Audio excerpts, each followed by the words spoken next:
can see, I am outside. So just a quick update before I dive into our topic for today. So last week I was sharing with you that I took a little bit of an unplanned hiatus because that's what I needed as caregiver for my father who has dementia. With him going in and out of the hospital, I was pretty much forced into taking a pause, taking a rest away from social media and some other things so that I could focus on the things that were most important at the time. And now that I am easing my way back into things, I'm sharing with you all in real time the strategies that I use in order for me to avoid going into burnout. And a lot of that is centered around reflection, recognizing when you are seeing the signs, when you're showing like what the signs are, recognizing them in yourself so that you can shift, so that you can pivot. And the kind of like red light for me was emotional overwhelm, right? It was just one thing after another thing, and something that seemingly was small really kind of sent me into a spiral. And I was like, Trasetta, it's time to take a pause here. You need to make some adjustments to the way that you're showing up in life in order for you to prevent yourself from going over the edge and entering into a place of burnout. And so today, that's why I want to talk to you about like what that realignment looks like after the pause, after the disruption, right? Because oftentimes we think that when we are experiencing burnout, when we're in that place of overwhelm or exhaustion, we think, oh, as long as I just get some rest, I'll be okay. I just need to take however much time it is for me to rest and recharge, and everything will be gravy. And the truth, while that's partially true, you do need that rest. Your body does need that reset. Your mind and your emotions need that reset. However, that's not enough, because if you just go back into the system that got you to that place in the first place without making any adjustments there, you're just going to find yourself right back there, because all you've done is dealt with the symptom, not the system. Right. And so today we're going to be talking about what that realignment looks like. So we're going to address the systemic issues and figuring out how do we make adjustments to the system, the thing that put me in the position that I'm in, so that I don't find myself back here again for the same reasons, at least. Right. And so the first thing that I would definitely, the first piece of advice or recommendation would be to reconnect with your why. When you are in this place of overwhelm, when you're in frustration or exhaustion, um, it's usually because we've gotten caught up in doing a bunch of things and we don't even remember why we're doing them in the first place. It's just become routine. It's become habit. It's become just what we do. And oftentimes our identity is tied to it. It becomes who we are doing those things and not necessarily remembering why we're doing it in the first place. So when you just take the time to rest, to pause and don't do anything differently, you are forcing yourself to re-enter the system at the same speed that you left it. And what you should be doing instead is stepping into a place of flow. And flow happens when you allow yourself to re-enter with intention, right? So we want to move out of forcing ourselves to just it's kind of like just jumping into a raging river. You just like, okay, jump and keep going, jump and you'll figure it out along the way, because you've had time to rest, and you'll swim for as long as you can, and then when you tire out, you've got to get back out again. Flow looks like I see that the river is raging. So let me grab a flotation device or a life jacket, something to help me, some sort of preserver to help me navigate the raging rapids until it reaches a place of calm, right? So that you don't burn yourself out, so you don't wear yourself out so quickly that you never reach the place of calm, you never reach the place of peace, right? And so um before you try to jump back in, it's important for you to revisit what your why is, right? You've got to know what your why is before you restart the what. Because oftentimes, if we really step back and take the opportunity to say, why am I doing this? Or, then why did I get started with this in the first place? Some of the what no longer doesn't really make sense. It was a good idea, or it just kind of happened on, or it was supposed to be a one-off thing and it became a habit, right? So knowing what your why is helps you to determine the what that comes later, right? So here's this is about self-awareness. So here's what I want you to take a moment to reflect on. What matters the most in this next season of your life, or what matters the most in the next season of my life, and what no longer fits? What it makes me think about is preparing your wardrobe, preparing your closet for a new season. This is a great opportunity for you to reevaluate what you have in your closet.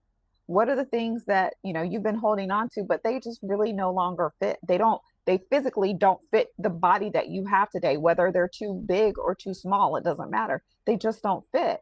Or they don't fit who you are today. I remember when I first left my 9 to 5, I had all these clothes that were targeted for executive leadership, workplace, office environment.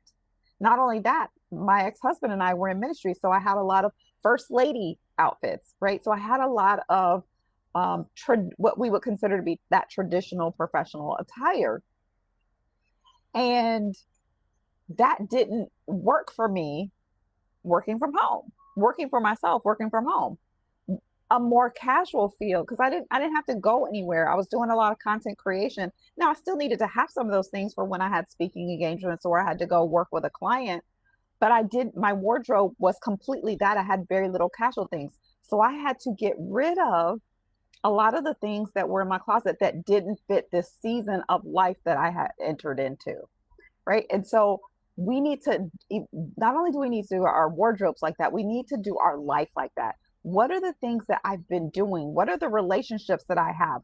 What are the places that I've been going? What are the things that I've been partaking in that don't fit where I'm going or who I am right now, right? So that is what I want you to sit with. So before you start to try to re-enter into your system, like whatever system that you've taken a pause from, right? Once you know your why, then it's important for you to really reprioritize the things that matter. Right? When you come back from taking a pause, whether it's planned or not, everything can feel urgent because it's like there's so much, you feel like you got to get caught up. There's all these things that you need to get done, but urgency isn't the same thing as importance. I'm going to say that again. Urgency is not the same as importance. And where your focus should be is on the things that are important. What are my true priorities, right? So ask yourself, what is it that truly needs my energy right now? What really needs my energy right now, instead of what are the things that I need to catch up on? I did this myself. Last week, I had a ton of stuff going on and I was pulled away. I was in the process of preparing for the Burnout Proof leadership challenge that's happening right now. And I didn't get done a lot of the things that I really wanted to get done for there were some ads that I wanted to run, a lot of social media content that I wanted to create to really push the challenge, and I just didn't get it done. And my first thought was, okay, I've got all these things that I need to get done. And as soon as I started thinking about my to-do list, the backlog, and I'm looking at my project management software, I'm looking at my Trello board, seeing all these red things and yellow things that are past due or coming due that need to be done. And I was starting to get overwhelmed. And I was like, wait, no, pause right here. And I went back to the one thing concept. I was like, okay, what's the one thing that if I do that, it's going to make everything else easier or unnecessary? And the answer to that question was the thing that I really needed to focus on, rather than getting caught up in all of the to-dos, all of the red and yellow that was on my to-do list, right? So figure out what is the thing that's going to help move you forward. What's the most important thing, and reprioritize the things that you have to get done. And what I really encourage you to do is to just choose 3 priorities, 3 things that align with your mission, with your purpose, with your goals that you have for the season of life, and then give yourself the permission to release everything else. And I'm not saying you're releasing it forever. I'm just saying you're releasing it for now, right? Give yourself permission to focus on only those max 3 things. And know this, that even when you choose to focus solely on those 3 things, everything is interconnected. So that doesn't mean that the other aspects of your life don't get touched. It just means you do those things first. And if you have capacity and energy to focus on the other things, then yeah, you put some effort there. But also know that as you expand one aspect of your life, other aspects expand as well, right? Nothing changes in a vacuum. It's a ripple effect. Everything that's connected to it will shift as well, right? So how do you realign? So now that you've reconnected to your why, you've reprioritized the things that actually matter, and now it's time to realign your daily rhythm, if you will, your daily practices, your daily routine to what your why is and what you prioritize, right? So realignment isn't about trying to do everything differently. It really is about doing things differently, but in an aligned way. So what do I mean by that? It means that you are shifting up the way that you show up in as it relates to those priority items that you chose, right? So there's a few ways that I can recommend for you to kind of find your rhythm, find your flow again, and get out of that place of force, right? The first one is to kind of start your day with some sort of grounding ritual. And you don't need a whole lot of time. 5 minutes is fine, right? It could be prayer, it could be journaling, it could be deep breathing, it could be affirmations. I don't really care what the vehicle is. What matters the most is that you do it. You need something to anchor you. You need something to anchor your day so that you're not just blowing like the wind and just kind of drifting and being tossed around by the things that come your way. When you're anchored, even when things, when situations come and challenges come, they're going to come. When those things happen, yeah, it may blow you, but you'll be more like a weeble wobble, right? Remember those weeble wobbles? Weebles wobble, but they don't fall down, right? You may be pushed, but you're always going to come back to center. But that only happens when you're anchored. When you're not anchored, you could be over here today and over here tomorrow and over there the next day and over there another day, right? You can be all over the place, and that's exhausting because you're trying to figure out how to find your way back. But when you have that anchoring each morning, that helps you to stay centered no matter what happens, right? Another thing I would recommend you do is to block a non-negotiable hour every single day for something that restores your energy, something that fills you up, something that lights your soul on fire. It doesn't have to, and listen, it doesn't have to be something that is related to your goals. It doesn't have to be anything major. It could be, coloring. It could be gardening. It could be pottery. Like, I don't care. Something that you enjoy. It could be reading a book. But you need at least 1 hour every day. You have 24 hours in a day. You deserve at least one. You deserve at least one of those hours to be restored. And again, it's got to be something that just fills you up. And I'm not talking about coming home and plopping on the couch and Netflixing and chilling, unless you do that with intention, where you set your heart. Today, for my 1 hour, I'm going to go home and I'm going to spend my hour lounging on the couch, binge watching Love is Blind, whatever. I just happen to be watching that right now. That is intentional. You've done that with purpose, versus just coming home and you're so mentally tired and you just plop down and you find yourself unintentionally just binging out, watching whatever your favorite show is, right? So 1 hour for something that feeds your soul. And lastly, end your day by asking yourself, like evaluating your day and saying, hey, did I move from a place of flow today, or was I trying to force things? Did I allow myself to easily navigate through the day, or was I trying to force myself to do certain things that and listen, typically when you are having to try and force things, it's because it doesn't fit. It's not what you need to be doing right now. Think about, if you had a key and the key doesn't go to the lock that you're trying to open, but it kind of sort of fits. And so you put it and you're trying to force it into the keyhole, or you're trying to force it to, you're trying to force the key to turn. It's not going to fit. It's not going to work for you and that is what force looks like, trying to make a key work in a lock that it doesn't fit, right?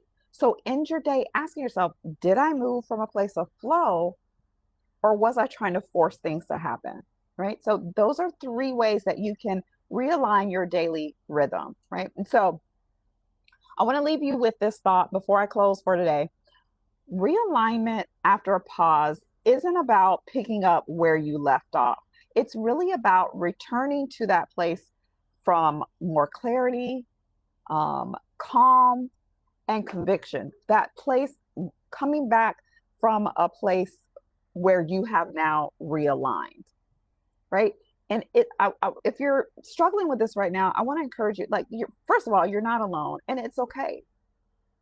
It's okay to take a pause. It's okay to take a beat. But go through these 3 things that I shared with you today to help you to realign before you re-enter. Don't just jump back into a system that is broken, a system that's not serving you, because otherwise you're going to end up right back in the same place where you are right now. So reconnect with your why, reprioritize the things that actually matter, and then realign with your daily rhythm by doing some sort of grounding activity and doing things that restore your soul. All right. That's all I have for you today. As always, I want to remind you to lead well and live well. I'll see you next week.